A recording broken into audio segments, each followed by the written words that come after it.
Hi guys! On this video I will talk about creating value in sales.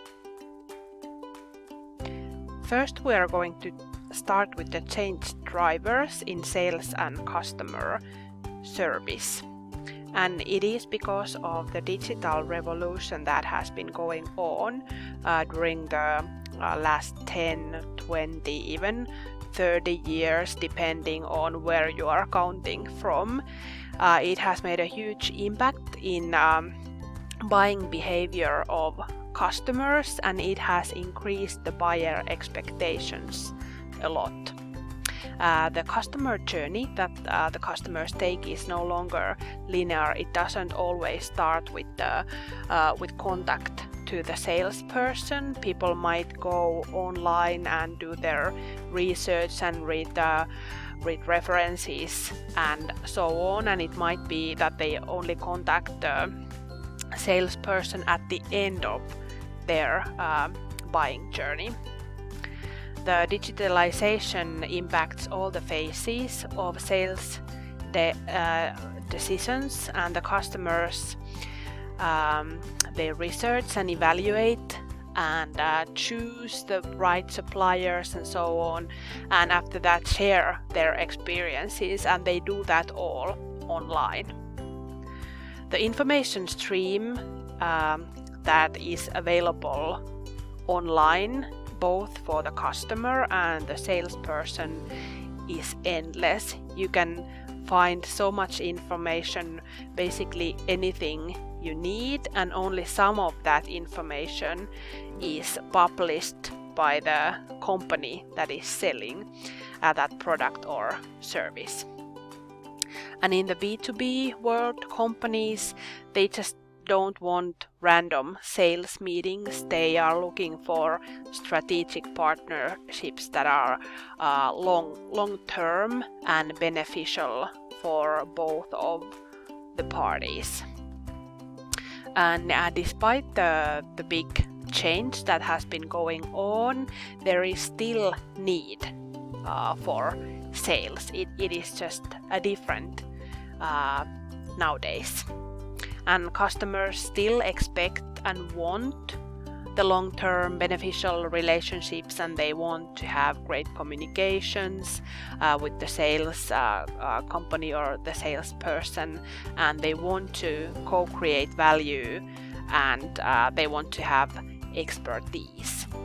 So it hasn't changed, but the way we do it nowadays has. When you are thinking about the modern selling or the modern sales process, especially the ones that are digital, you should start with that you are always complementing the customer's decision-making process with your own content, sales content and inbound content, and that your process is built around the customer's natural process. Then marketing and sales departments should be working together. The customer doesn't know if the thing belongs to marketing or whether it belongs to sales. It should be seamless, and all the different department inside the company should seem united when you look at them from the outside. And we were earlier talking about the contact that the customer has to the sales organization, that it is usually just close to the purchase decision. So it's very vital that you provide information for the customer and for the different touch points that they might have in social media or in the discussion forums, or that people can find positive reviews online about you, your company and your product. And the first time the customer is in contact with you can happen any place. It's not that they call or they enter your office door like it used to happen. It can happen anywhere and anytime, and that means that all the touch points that you are designing should be equal in quality, and they should all be informative for your customer and whatever they might need from you. Important thing to remember is that whenever you are in contact with the customer, or whenever you are selling anything to your customer, they should always get value from you, from that encounter, from that meeting, from that sales. And the right ratio is that they get more than what they give up. They get more value if they give money, or they might get more resources or anything like that. They should feel like they got more than what they gave up to get it. But how do you create value in sales? Here are a few of my thoughts, or a few research thoughts about creating value in sales. Value is always co-created together with the customer when you are interacting together. So it is not possible to create like one-sided value. It is always one party giving something and the other party receiving some benefits from that. And the value that the customer gets is determined by them. So whether it is valuable for the customer or not is something that the customer decides. And that is exactly why you should be concentrating on the customer need and the customer expectations, and thinking about ways how to meet them.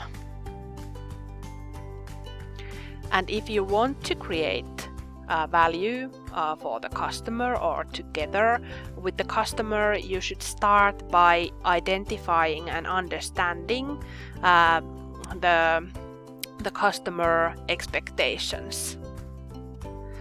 And it is quite hard because the situations and the customer expectations vary on each different sales meeting, or because of the need is different, and maybe the participants are different, or even if there was a need before, it might have changed. So many times the action is quite unplanned, and that is why you should be very sensitive to listen to the customer. And if you want to do value-based selling, you should be proactive and take some time to understand and improve the customer's business. Take that into your center. Nowadays, inbound is one way to create value for the customer. So you are making inbound content online for the customer to enjoy. Inbound is a marketing and sales methodology that is based on that the customer wants to spend time with your digital content, and it is beneficial for the customer to look at your content. And with the inbound content, it is possible to build meaningful and long-term relationships with your customer. And that's why you should concentrate on the great content and think about the customer buying journey, when they might need your content and what kind of need they might have that they are Googling for that kind of content, or how you could make them happy, or how you could make the customer learn something or help with their purchase decision. And one of the most famous inbound loving companies is HubSpot. As you can see, we are using a couple of HubSpot materials during this course as well. And you should definitely look more into that. The HubSpot videos are great. Last thing on this video is social selling. If you are into social selling, you should check out our self-branding course, and there is more content on this. But basically, social selling means that you are creating value to your contacts and followers online, and it's helping you make the sale. So you are using your personal brand in order to get sales and in order to create meaningful long-term relationships, and it is not just like one-way publishing. There should be interaction, and you should delight your customers and ask questions and give them your guidance if they need it. It is about building relationships, growing your network, sharing your expertise, benefiting from your personal brand. And if you want to do that, you should work hard for that. And the benefits of social selling are quite nice, I think. You can learn about your customers, and you might be able to hear the silent signals, and of course that might help with the product development or your sales. It's easier for you to open a conversation on a live interaction with someone if you have something in common that you learned from each other online, and it helps to build a good customer relationships.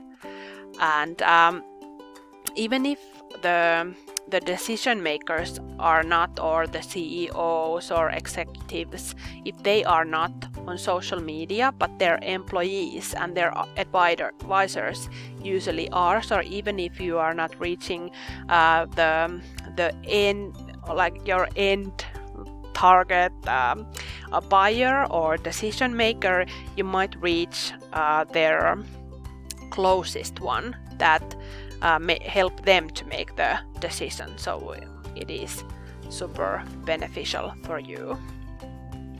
And you are building and establishing and nurturing the relationships online, and then after that you can move to live or online meetings to finish the sale. So this was my content for this video. Now go ahead and answer the next questions.